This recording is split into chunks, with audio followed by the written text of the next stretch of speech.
Lucas thought he had found sanctuary in the desolate Sorensen cabin deep in the frozen Minnesota woods. But the moment they stepped inside the cold hallway, Titan, a combat-hardened German shepherd who had faced gunfire without flinching, refused to move another step. The dog froze directly beneath the sealed attic hatch, hackles raised, growling low at the silent ceiling as if an invisible enemy was staring right back down at them. What deadly secret was rotting above their heads that made a fearless soldier tremble, and could Lucas uncover the trap before the deep winter sealed their fate? Welcome to Veteran Honor Chronicles. We kindly invite you to subscribe and turn on the notification bell so you never miss these journeys of honor. Today we follow a veteran and his loyal companion into a trap set by nature and neglect, discovering that the sharpest instinct often belongs to the one who cannot speak. The silence of the North Woods was not truly silent. To Lucas, it was a high-pitched, constant hum, a frequency that never completely faded. It was the sound of damage, a souvenir from years of artillery fire that had left his ears ringing with permanent tinnitus. He killed the engine of his battered pickup truck, and for a moment, the only sound was the ticking of the cooling metal against the frigid Minnesota air. Beside him in the passenger seat, Titan sat up alertly. The silver-sable German shepherd did not bark. He simply watched the wooden structure in front of them with amber eyes that missed nothing. Lucas stepped out of the truck, his boots crunching loudly on the hard-packed snow. The cold hit him like a physical blow, instantly freezing the moisture in his nose. It was late January, and the temperature had already dropped to 35 degrees below zero. He looked up at the house. The locals called it the Old Sorensen Place. It was a sturdy two-story structure built from dark cedar logs, designed in a severe Nordic style that seemed to frown down at visitors. It looked abandoned, lonely, and exactly what Lucas thought he needed. He remembered the hurried conversation with Mr. Bixby, the real estate agent, just 3 days ago. Mr. Bixby had been sweating despite the office air conditioning, eager to unload the property. He had tapped his pen on the contract and insisted that the sale was final, sold strictly as is, with no inspections and no refunds. Lucas had signed the papers without reading the fine print.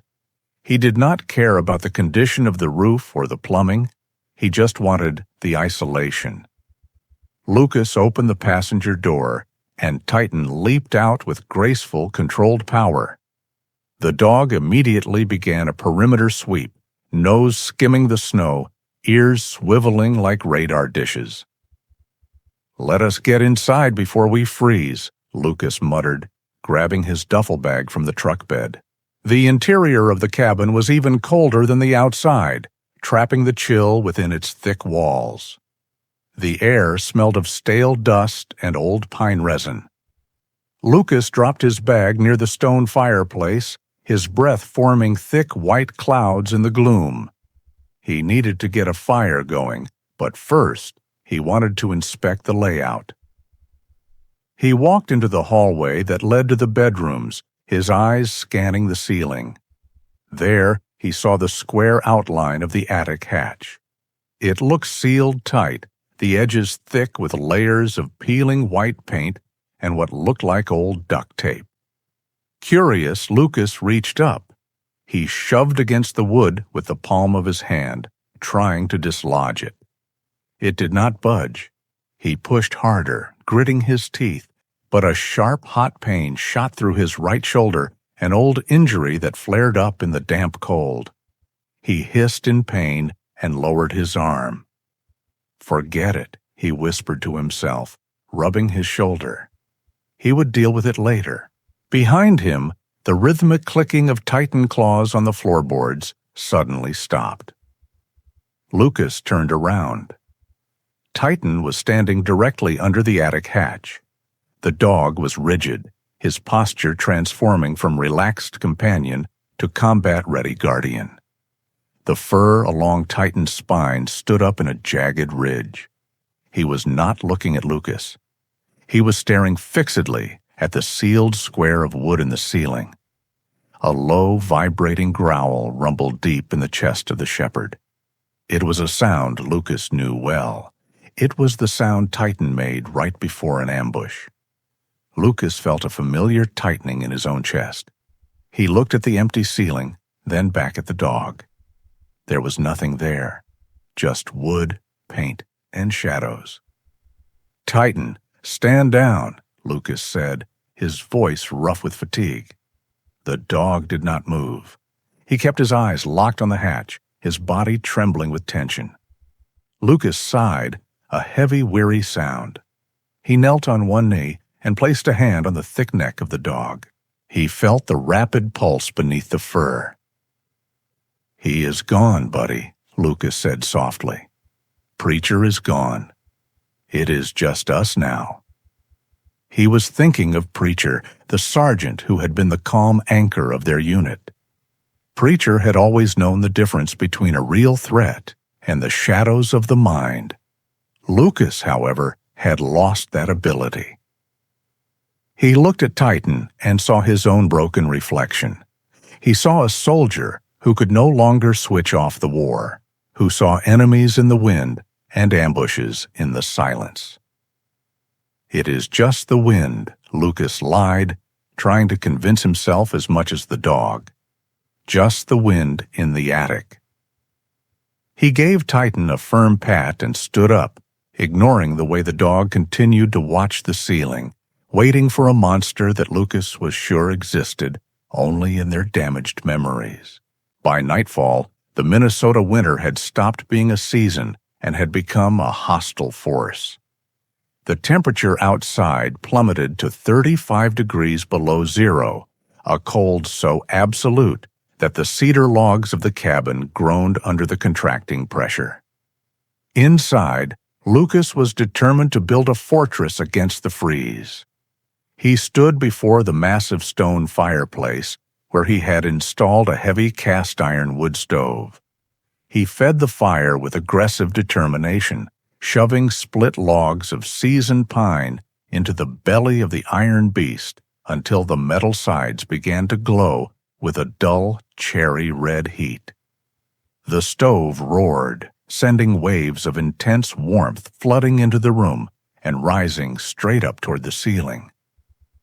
Lucas did not know that directly above his head, separated only by thin floorboards and a layer of insulation, the ghost of Arvid Sorensen was waking up. The attic was a frozen tomb of discarded memories.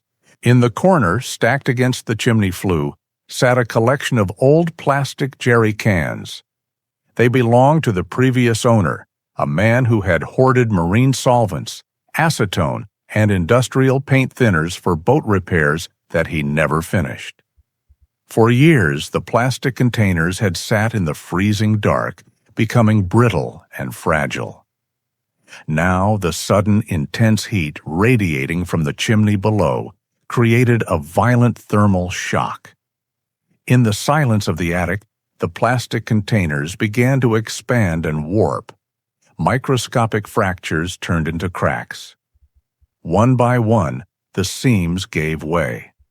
A clear, volatile liquid began to weep from the containers, pooling on the attic floor and finding the microscopic gaps in the wood. It began to vaporize, turning into a heavy, invisible gas that drifted downward. Down in the living room, Lucas settled into a worn leather armchair. His head felt heavy, stuffed with the pressure of a sinus infection brought on by the dry, biting cold. He opened a small blue jar of mentholated vapor ointment and rubbed a thick layer onto his chest and directly under his nose. The sharp, minty sting of eucalyptus and camphor flooded his senses, clearing his airways just enough to breathe, but effectively burning out his ability to smell anything delicate. He reached for his gun-cleaning kit. This was his ritual. It was the one thing that made him feel grounded when the silence became too loud. He disassembled his service pistol with practiced mechanical movements, laying the steel parts on an oil-stained rag. He unscrewed the cap of a large bottle of bore cleaner. It was a potent industrial-grade solvent designed to strip carbon and lead from steel. The smell was aggressive, chemical, and overpowering. To most people, it would have been nauseating. To Lucas, it smelled like the barracks. It smelled like discipline. It smelled like safety. As he scrubbed the barrel of the gun, the heavy vapors from the attic began to seep into the room. The chemical composition of the leaking boat solvent was remarkably similar to the gun cleaner Lucas was using. Both were sharp, acrid, and petroleum-based. The lethal gas mixed seamlessly with the fumes from the gun oil and the stinging menthol on his upper lip. The air in the cabin was slowly turning into a combustible cocktail, but Lucas did not recoil. Instead, he took a deep breath, filling his lungs with the poisoned air. Titan, lying on the rug near the door, lifted his head. The dog sneezed, shaking his head vigorously. He stood up and paced a tight circle, whining low in his throat. "Settle down, Titan," Lucas murmured, running an oily rag over the slide of his pistol. Lucas interpreted the restlessness of the dog through his own clouded perception. He thought Titan was just reacting to the strong smell of the gun cleaner, or perhaps the wind howling outside. He did not see the danger. He felt strangely comforted. Surrounded by the familiar sense of his past life, Lucas felt secure for the first time in days, completely unaware that the warmth he had created was slowly unlocking a catastrophe above his head. The blizzard outside severed the power lines shortly after midnight. The sudden loss of the hum from the refrigerator and the electric heater plunged the cabin into an absolute, suffocating silence, broken only by the shrieking wind tearing through the pine trees. Inside, the great ironwood stove, which had roared with such violence earlier in the evening, had consumed its fuel. The fire died down to a bed of sullen, gray ash. With the heat source gone, the air currents in the room shifted. The thermal convection that had kept the air circulating stopped. The atmosphere in the cabin became still and heavy. This was the moment the trap sprang shut. The invisible chemical vapors, which had been leaking from the attic for hours, began to settle. Being heavier than oxygen, the gas sank. It drifted down from the ceiling, sliding along the walls, and pooled on the floorboards like an invisible, rising floodwater. Titan was sleeping on the rug beside the bed. The lethal tide reached him first. The dog woke with a violent start. The delicate mucous membranes of his nose and eyes felt as if they had been splashed with acid. He sneezed repeatedly, shaking his head in a desperate attempt to clear the burning sensation, but the air at floor level was already thick with the caustic fumes. Titan scrambled to his feet, his claws clicking frantically on the wood. He could not breathe. His instincts screamed at him to run, to smash through a window, to find fresh air. But his training screamed louder. His mission was here. His mission was the man sleeping in the bed. The dog paced back and forth, a low, terrified whine vibrating in his throat. He nudged the mattress with his wet nose, then raised a paw and scratched at the blanket, desperate to rouse Lucas. Lucas groaned, pulling himself up from the depths of a heavy, chemical-induced stupor. His head throbbed with a rhythmic, pounding pressure that felt like a hammer striking his temples.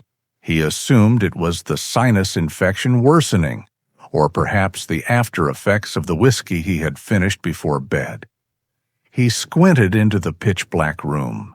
He could not see Titan, but he could hear the distress of the animal. The whining was high-pitched and continuous, a sound of pure panic. To Lucas, in his confused and painful state, this was not a warning. It was a breakdown. He believed Titan was having a panic attack, reacting to the storm just as Lucas himself often reacted to loud noises. He felt a flash of irritation, mixed with a misguided desire to impose order on the chaos. "Titan!" Lucas barked, his voice raspy and stern. The dog froze. The whining stopped abruptly, replaced by the sound of rapid, shallow breathing. Lucas rubbed his temples, trying to push back the headache. He spoke again, his voice dropping into the flat, uncompromising tone of a commanding officer. "Stand down, soldier. It is just a storm. Go to sleep." The command hung in the freezing air. Stand down. For Titan, the order was absolute. It was the foundation of his entire life. He had been trained to charge into gunfire on command, and he had been trained to stay still while chaos erupted around him. But his body was screaming in agony. The air at his feet was poison. The dog hesitated. He looked toward the door, where a draft of clean air might be found, and then he looked back at the dark shape of his handler on the bed. He let out one last, soft whimper, a sound of heartbreaking resignation. Then, slowly, painfully, Titan obeyed. His trembling legs folded underneath him. He lowered his body back onto the rug. He rested his chin on his paws, forcing his nose back down into the deadliest concentration of the gas. He squeezed his eyes shut against the sting, his breathing becoming shallow and ragged. He would not run. He would not disobey. If his master wanted him to hold his position in the fire, he would hold his position. Above him, Lucas rolled over and pulled the quilt tighter, drifting back into unconsciousness, unaware that the silence he had just enforced was slowly killing his only friend. The cold arrived at 3 a.m, finding its way through the cracks in the logs and settling over the bed like a heavy frozen shroud. Lucas woke with a violent shiver. The temperature inside the cabin had dropped perilously close to the temperature outside, and his breath now formed ice crystals on his beard. He sat up, groaning as his stiff joints protested. The silence in the room was absolute, but the darkness felt different. It felt thick, almost viscous. The headache that had plagued him earlier had evolved into a crushing pressure behind his eyes, and his throat felt raw and scraped. He assumed it was the dry winter air stripping the moisture from his lungs. He needed heat. He needed to get the wood stove roaring again before hypothermia set in. Lucas swung his legs over the side of the bed, his feet hovering inches above the floor. He did not know that the invisible lake of heavy gas had risen steadily while he slept. It had consumed the floor, crept up the legs of the nightstand, and was now hovering right at the level of the mattress. The air he was breathing was no longer just cold. It was volatile. A single spark would not just start a fire, it would turn the cabin into a bomb. He fumbled in the darkness for the bedside table, his fingers brushing against the cold leather of his jacket until he found what he was looking for: a pack of cigarettes and his silver Zippo lighter. Habit took over. It was a muscle memory ingrained over decades of service and solitude. He put a cigarette between his lips, needing the nicotine to sharpen his groggy mind before he faced the chore of chopping kindling in the dark. His thumb found the familiar textured wheel of the lighter. On the floor, Titan was barely conscious. The gas had ravaged his senses, leaving him dizzy and nauseated. His limbs felt like lead, and his breathing was shallow and ragged. He was a good soldier. He was holding his position as ordered. But then a sound cut through the suffocating silence. The sharp, metallic snap of the lighter lid, flipping open, echoed like a gunshot in the quiet room. That sound triggered something primal in the brain of the animal. Perhaps it was the association with fire, or perhaps it was a sudden, overwhelming surge of adrenaline that screamed that the air itself was wrong. The training that held Titan in place shattered under the weight of pure survival instinct. The command to stand down was overridden by a much older, deeper law: protect the pack. Lucas raised the lighter, his thumb tensed to strike the flint. In the darkness below, Titan exploded into motion. He did not bark. He did not growl. He launched himself from the floor with every ounce of remaining strength, transforming his heavy body into a kinetic projectile. Lucas never saw him coming. One moment, he was holding the lighter. The next, 100 pounds of muscle and fur slammed into his chest with the force of a battering ram.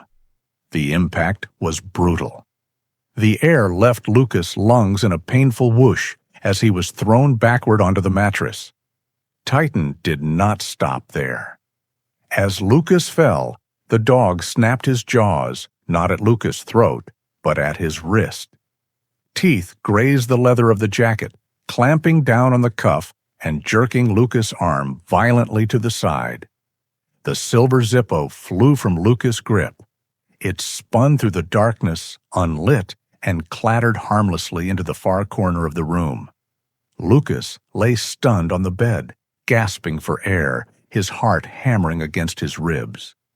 The sudden violence of the assault left him disoriented. He instinctively raised his arms to defend himself, expecting the dog to maul him. "Titan!" Lucas shouted, his voice a mixture of shock and betrayal. But the attack did not continue. Titan scrambled off the bed, stumbling as his paws hit the floor. He did not lunge again. Instead, he stood by the bedside, swaying unsteadily, panting hard in the toxic dark, waiting for his master to understand what had just happened. The momentum of the tackle carried Lucas off the mattress. He tumbled over the edge of the bed and hit the floorboards hard with his shoulder. The impact knocked the wind out of him, forcing him to take a desperate, gasping breath. That breath changed everything. Down here, pressed against the rough wood of the floor, the air was different. The mentholated ointment on his chest could no longer mask the reality. The scent that flooded his nose and burned his throat was not the familiar, oily aroma of gun cleaner. It was sharp, acidic, and terrifyingly chemical. It smelled like industrial acetone and rotting varnish. It was the smell of the boat solvents Arvid Sorensen had left to decay in the attic, now settled in a lethal, invisible blanket across the floor. Lucas coughed violently, his eyes watering instantly from the fumes. He looked up through the darkness. Titan was standing over him, swaying on his feet. The dog was not growling or preparing to attack. In the faint light reflecting from the snow outside, Lucas saw the truth. Titan was weeping. Thick tears streamed from the dog eyes, which were swollen shut from the chemical burn. The animal was wheezing, his chest heaving with the effort to breathe, yet he had stayed. He had stayed in the poison to save his master from lighting a match. The realization hit Lucas harder than the physical blow. He had almost killed them both. "We have to go," Lucas rasped, his voice raw. He did not try to stand up fully, knowing the air might be cleaner near the floor, but the explosive density was everywhere. He grabbed Titan by the collar, his fingers tangling in the thick fur. The dog was weak, his legs trembling from prolonged exposure. "Move, Titan! Move!" Lucas urged, scrambling on his hands and knees toward the door. They clawed their way across the room. The distance to the door seemed to stretch for miles. Lucas' lungs burned as if he had swallowed fire. He reached the heavy timber door and used the frame to pull himself up. He did not bother with the handle, fearing a spark from the metal latch. Instead, he braced himself and kicked the door with every ounce of adrenaline left in his body. The wood splintered around the lock, and the door swung open, banging loudly against the exterior wall. The effect was instantaneous. The brutal 35 below zero air of the Minnesota winter rushed in, colliding with the chemical heat inside. Lucas and Titan tumbled out onto the porch and rolled into the deep snowbank. Lucas lay on his back, staring up at the indifferent stars, gulping down freezing mouthfuls of clean air. Beside him, Titan retched and sneezed, rubbing his face frantically in the snow to cool his burning eyes. They were freezing, but they were alive. By the time the sun crested over the frozen tree line, the scene had changed. The silence of the forest was broken by the idling engine of a police cruiser. Chief Gunderson stood by the open door of the cabin, holding a gas meter. He was a large man with a thick gray mustache, dressed in a heavy parka. He looked at the reading on the device and let out a low whistle. "You two have an angel watching over you," the chief said, his voice thick with the local accent. "The explosive limit inside is off the charts. If you had struck that lighter, we would be picking pieces of this cabin out of the trees for 3 counties." Lucas sat on the tailgate of his pickup truck, wrapped in a thermal blanket. Titan was beside him, covered in a wool army blanket. The dog eyes were red and irritated, but the medic said he would recover fully. Lucas looked at the cabin. It stood silent and innocent-looking in the morning light, a death trap he had walked right into because he was too stubborn to trust anything but his own orders. He reached out and buried his hand in the ruff of the neck of the shepherd. Titan leaned his heavy head against the chest of Lucas, letting out a long, contented sigh. "I am sorry, buddy," Lucas whispered, his voice cracking. "You were right. I was wrong." He closed his eyes and thought of Preacher. For years, Lucas had believed that survival meant control, discipline, and following protocol. But Preacher had always said that a unit survives because they trust each other. Lucas realized he had tried to turn Titan into a soldier, when all along, Titan was just trying to be his friend. For the first time since the war, the ringing in the ears of Lucas seemed to fade, replaced by the steady, rhythmic breathing of the dog beside him. In the end, Lucas realized that the strongest armor against the cold isn't discipline, but trust. Sometimes the ones who cannot speak are the ones who see the truth most clearly.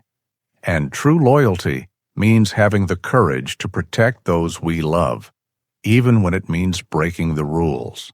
If Titan's bravery moved you today, I gently invite you to leave a like and subscribe to our brotherhood so we can continue to share these stories of honor together.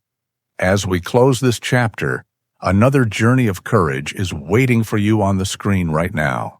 So please, click and let us meet you there.